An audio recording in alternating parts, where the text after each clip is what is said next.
Hello oder welcome back zu meinem Channel. Diesmal habe ich ein kostenloses Schnittmuster für dich, für dieses Sommertop oder auch Bustier.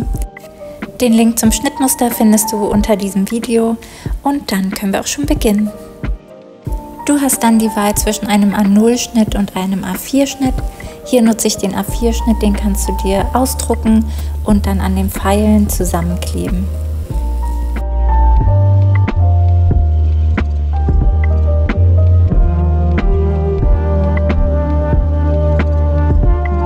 Und bevor wir beginnen, noch ein paar Worte zur Stoffauswahl. Der Schnitt ist für Jersey-Stoffe ausgelegt, also dehnbare Stoffe. Je nachdem, wie hoch dein Elastananteil ist, empfehle ich dir allerdings, eine Nummer kleiner oder auch größer zu nähen. Ein Beispiel. Der schwarze Stoff ist aus Baumwolle mit 5% Elastananteil, den habe ich in meiner normalen Größe genäht. Der lilane Stoff allerdings, das ist ein Viskose-Jersey und der ist sehr elastisch und deshalb habe ich hier eine Nummer kleiner genäht.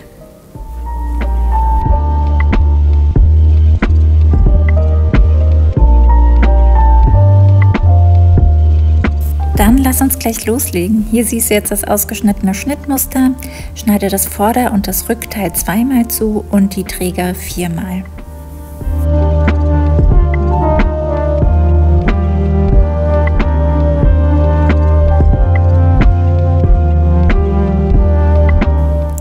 Dann beginne ich mit den Trägern und nähe diese rechts auf rechts der Länge nach zusammen. Und dann kannst du die auch direkt wenden. Das sieht dann so aus. Nimm dir jetzt eines der beiden Schnittteile vom Vorderteil. Das sollte mit der rechten Stoffseite nach oben liegen, damit wir den Träger daran befestigen können. Lege also den Träger rechts auf das Vorderteil.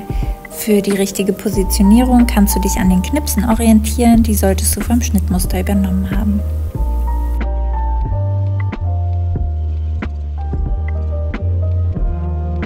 Nimm dir jetzt das zweite Schnittteil für das Vorderteil und leg das rechts auf das erste. Die beiden Träger verschwinden damit in den beiden Schnittteilen und wir können das Ganze mit einer Naht zusammennähen. Das kannst du super mit einer Overlock machen, falls du eine hast. Falls nicht, dann nimm einfach deine normale Nähmaschine und einen elastischen Stich, zum Beispiel einen Zickzackstich.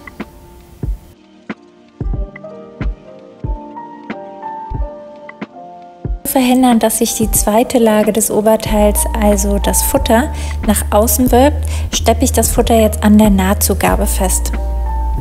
Das mache ich jetzt wieder mit meiner normalen Nähmaschine und einem elastischen Stich. Da würde ich dir auf jeden Fall empfehlen, deine elastischen Stiche an einem Reststück auszuprobieren, um hier die beste Wahl zu treffen. Denn was wir auf jeden Fall verhindern wollen, ist, dass sich der Jersey-Stoff so rafft wie hier rechts im Bild oder dass er sich sogar zu weit ausdehnt. Aus dem Grund habe ich hier auch ganz viele Stiche ausprobiert. Die sind zwar alle elastisch, das ist okay, aber irgendwie war die Stichlänge entweder zu kurz, zu lang und es hat nie so richtig geklappt. Auch hier rechts war es noch nicht ganz so schön, aber links ist es dann perfekt geworden. Das ist ein Dreifach-Geradstich mit einer etwas erhöhten Stichlänge. Mit diesem Dreifach-Geradstich habe ich dann eben das Vorderteil an der Nahtzugabe befestigt. Das sieht dann so aus. Und wenn man das Ganze wendet, sieht man nämlich nichts, denn es ist ja nur an der Nahtzugabe festgenäht. All die Schritte wiederhole ich jetzt für das Rückteil, also ich lege jetzt hier auch wieder die Träger auf das erste Rückteil, orientiere mich wieder an den Knipsen und lege dann das zweite Rückteil wieder auf das erste. Damit werden auch die Träger wieder eingeschlossen und nähe das Ganze wieder mit der Overlock ab.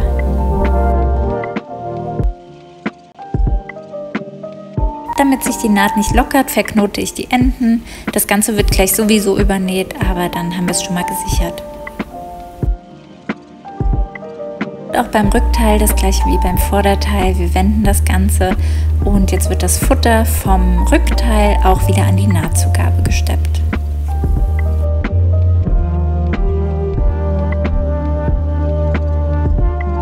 Klappe jetzt das Vorderteil und das Rückteil auf und lege die beiden Schnittteile rechts aufeinander. Achte darauf, dass die Nähte sich treffen. Steck dir das am besten mit einer Nadel oder einer Klammer fest, damit auch gleich beim Nähen nichts verrutscht. Die beiden Seitennähte kannst du dann wieder mit der Overlock schließen, das geht am schnellsten und sieht super ordentlich aus. Alternativ kannst du wieder deine Nähmaschine und einen elastischen Stich verwenden. Wende das Oberteil jetzt auf rechts und dann leg alles schön zurecht, bügle das Oberteil auch gern nochmal und dann können wir im nächsten Schritt den Saum beginnen. Dafür lege ich mir erstmal wieder die Nähte aufeinander, damit die sich auch treffen und nähe mit der Overlock einmal ringsherum ab. Wenn du keine Overlock hast, dann kannst du das zum Beispiel mit einem Zickzackstich machen. Den Faden verknote ich mir wieder und schneide die Enden ab.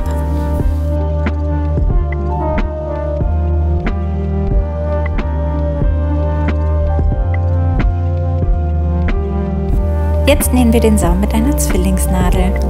Nimm dir dafür eine zweite Garnrolle, gegebenenfalls einen zweiten Garnrollenhalter, fädle die beiden Fäden zusammen ein und unten angekommen kannst du die dann auf die Nadeln aufteilen, eine links, eine rechts. Wir nähen mit einem Geradstich und etwas erhöhter Stichlänge.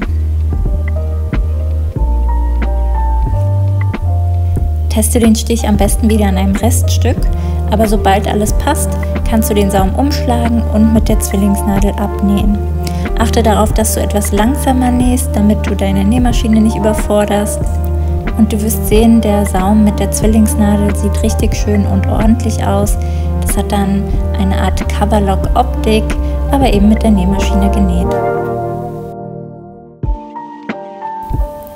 Und so sieht das Ganze dann fertig aus. Beim Nähen mit der Zwillingsnadel wird auf der Rückseite ein Zickzackstich genäht. Dadurch haben wir ein erhöhtes Garnvolumen und der Stoff bleibt super schön elastisch. Und damit ist dein neues Oberteil auch schon fertig. Du siehst, ein super schnelles Projekt. Ich hoffe, der Schnitt gefällt dir. Falls ja, dann lass mir gerne ein Like da oder abonniere meinen Kanal. Bis bald!